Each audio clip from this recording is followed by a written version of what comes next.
Akalain mong manok to. Pero ano to, ibong palayan. Parang bata pa siya.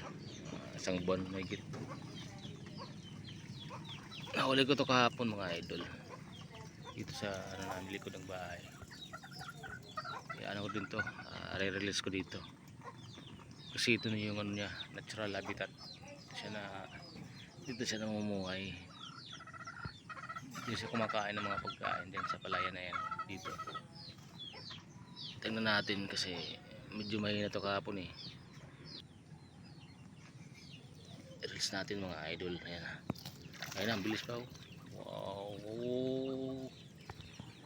Ang bilis oh. Ang bilis oh. Lo. Ito na boy oh boy. Layo na.